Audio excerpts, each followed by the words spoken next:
After a few years of nagging, I finally replaced our washing line pole. This is about 22 metres long from that end, which you can't see. It had one pole there and goes straight to the top corner of that barn. So it's quite long, but a fair bit of tension on it. So I've stuck a second pole in here, and there's two lines now, so to split the difference. But the problem we're having was if you look at the end of this, where it was tied around a loop, where it's tied around a tight loop, see that it's cracked the outer casing because there's a bit of a hook. It was round and it was tied like that. So that splits, lets water in, corrodes this centre cable. The other thing with it is, if you've ever tried tying anything like this in some sort of knot, as tight as you pull it, you can't really do much with it. A knot relies on like the friction being folded over itself, laying across another bit of it, you know, stopping it from coming undone. Whereas you can see this is fairly useless. So I want to look at if there's a better way to form a loop. So I'm going to need a couple of loops on this. There's a bit more of a gentle curve, doesn't stretch this so much, so as it gets harder, as it gets older, it won't split. And also, rather than tying it, it's a good way of clamping it together. So hopefully what we've got here is the answer. And these are duplex wire rope grips, which are basically these things here.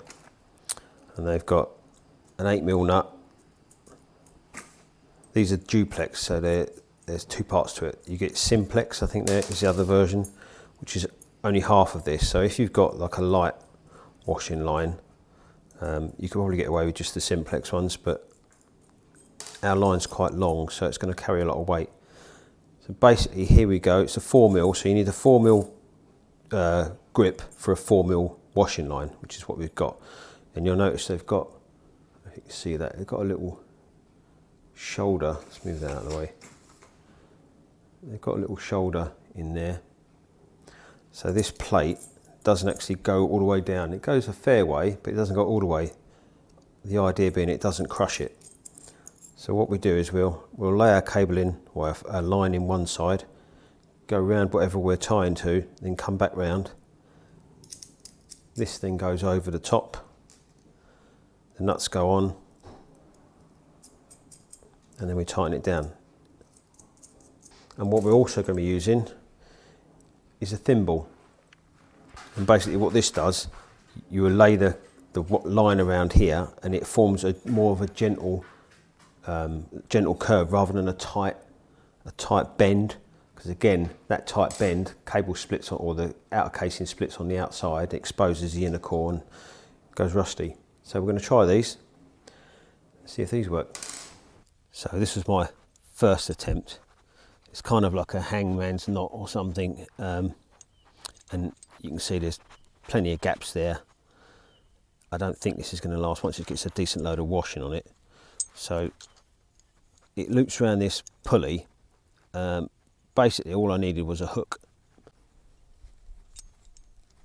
This is quite cold, so this is really stiff. I think in the summer this would probably undo itself like that. So get this off, and then I'm thinking I'm just going to have this hook off this pulley. I don't see the point in putting a big pulley up there. And I'll just use that hook, so let me get that off. Just going to bend this out of the way. It should be as easy as that. Let's twist this to the side. And slide that out. Right, now we've got a hook. I'm going to put this thimble over here and then close this back up again, because I don't want it coming off. So that's that. So now our thimble's on there. I need a hook because I want to be able to take this line down quickly if I need to get a machine or something in there. So here's our duplex clamp. Got my washing line. That's a cable thimble. Got an 8mm nut spinner. That's so I don't over tighten these nuts, because crushing this cable I think will be a bad thing. A set of wire cutters to trim it when we're done. So to start off, we'll take these nuts out.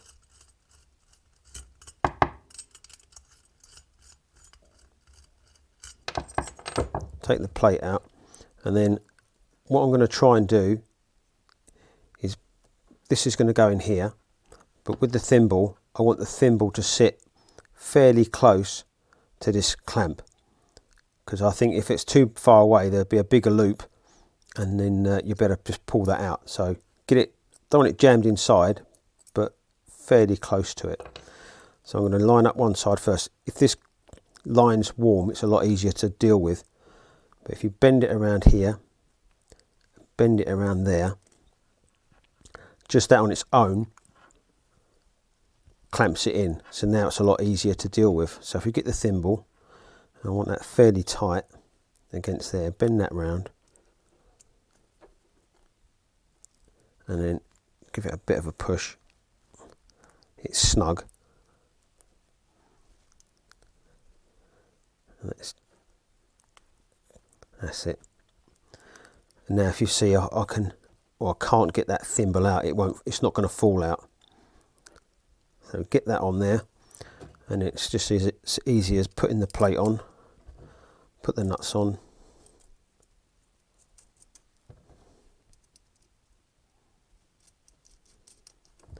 and then take your spanner, pair of pliers, whatever you've got to hand. Like I say, I'm using a nut spinner.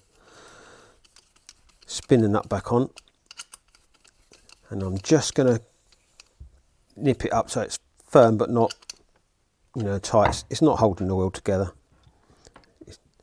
And then we'll trim this,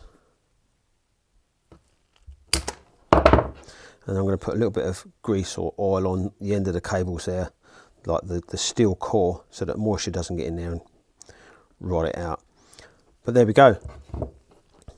Now I can put my hook on, and that's a much neater, I don't think there's any chance of that coming undone, so it can handle a little bit more load, but it looks better, and we haven't got that really tight bend, which has been probably the cause of most of the washing line failures, I'm guessing.